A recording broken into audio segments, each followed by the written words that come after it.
The Bible. It's 66 books of history, stories, letters, and poetry that fit together to form God's one big story. The epic adventure of how He created us and loves us so much that He made a way to rescue us. As we travel through the Bible, from Genesis to Revelation, we discover people who met God and found their lives changed forever. And now for an amazing story, inspired by the book of John, chapters 18 through 20. For months, the Jewish religious leaders had been making plans to silence Jesus. The things he said and did challenged the way they had always lived. He was upsetting the world as they knew it. It is better if one man dies for the people than if the whole nation is destroyed. Then, one of Jesus' closest friends, Judas, betrayed to the religious leaders where Jesus would be praying after the Passover meal.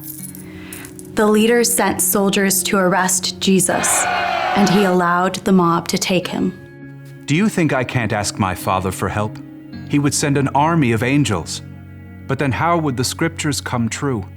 They say it must happen in this way. As Jesus was tied up and led away, Jesus' closest friends scattered, though Peter and John followed at a distance. What was it like for them? Try to imagine for a minute that you're Peter. Only hours before, Jesus told you, "Before the rooster crows, you will say 3 times that you don't know me." And you, Peter, protested that you would die before deserting. But now Jesus has been arrested, and if you get too close, they might take you too.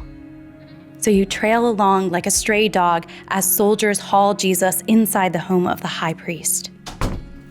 What's happening in there? The servant at the door frowns as she peers at you. You aren't one of Jesus' disciples, are you? I am not. You're ashamed to lie, but what good will you be to Jesus if you get arrested too?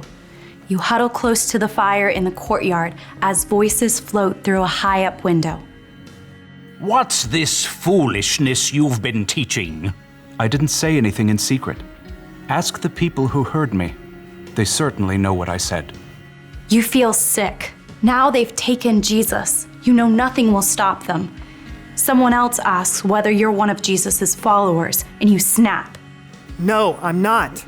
Minutes later, another man asks whether he saw you in Gethsemane with Jesus.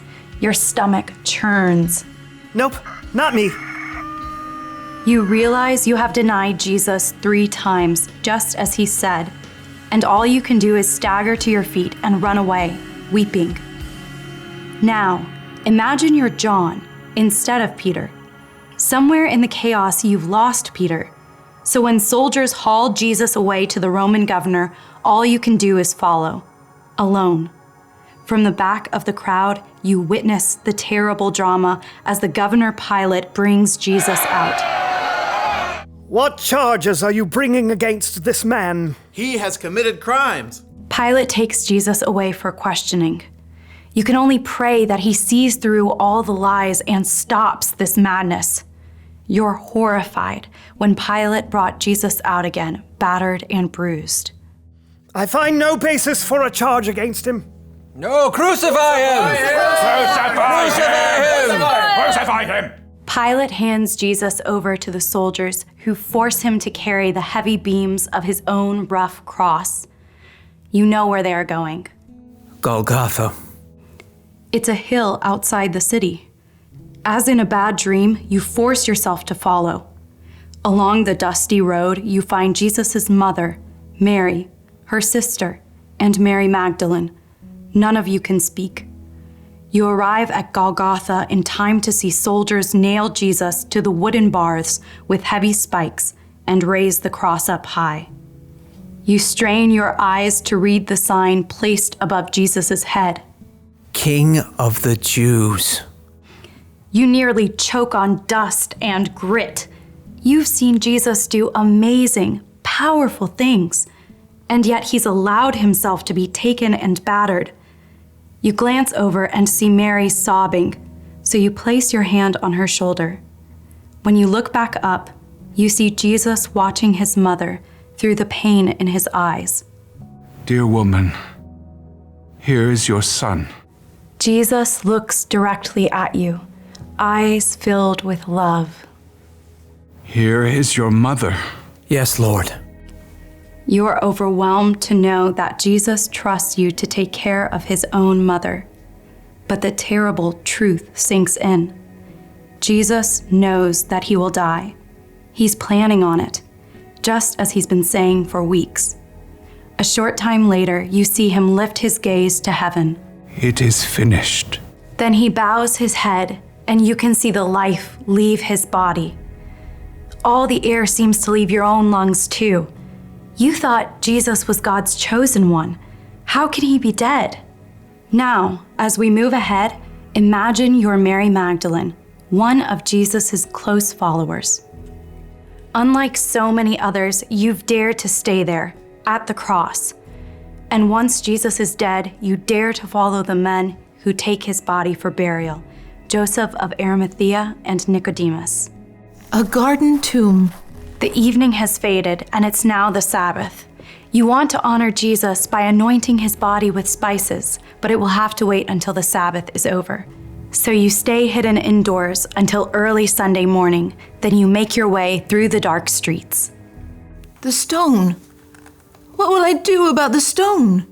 As you arrive, you recall that a heavy stone was rolled to block the entrance of the tomb, but now It's gone. you gasp as you peer inside the tomb. Gray light reveals. It's empty. Heart pounding, you race back through the streets to the home where the disciples are staying. They have taken the Lord out of the tomb. We don't know where they have put him. You can see the shock in Peter's face. John gapes, and then they both begin to run to see for themselves. At a loss, you follow slowly, weighed down with exhaustion and confusion. When you reach the garden, you see Peter and John ahead, trying to make sense of it. You hang back as they leave again. What more is there to say? As the first rays of dawn light up the garden, you reach the tomb. Tears spill down your face as you bend to look inside once more. Two figures in radiant white sit where Jesus' body lay. You can't even begin to think what this means. Woman, why are you crying? They have taken my Lord away. I don't know where they've put him. You turn away to catch your breath and find another man standing right there. At first, you think Peter or John has returned, but it's not one of them. Maybe it's a gardener. Woman, why are you crying? Who are you looking for? Sir, did you carry him away? Tell me where you put him, then I will go and get him. Mary. The moment he speaks your name, you see, you understand. It's Jesus. Teacher. You fling yourself at his feet because there isn't anything else you can do. Gently, he touches your shoulder. Do not hold on to me. I have not yet ascended to the Father. Instead, go to those who believe in me. Tell them, I am ascending to my Father and your Father, to my God and your God. You rise to your feet, still weeping, but your tears are full of joy. You start to run again because you can't wait 1 second more to deliver the news. I have seen the Lord. Jesus chose to face death for those he loved, and now he's defeated it. Jesus is alive. It's the best news ever for everyone across all time.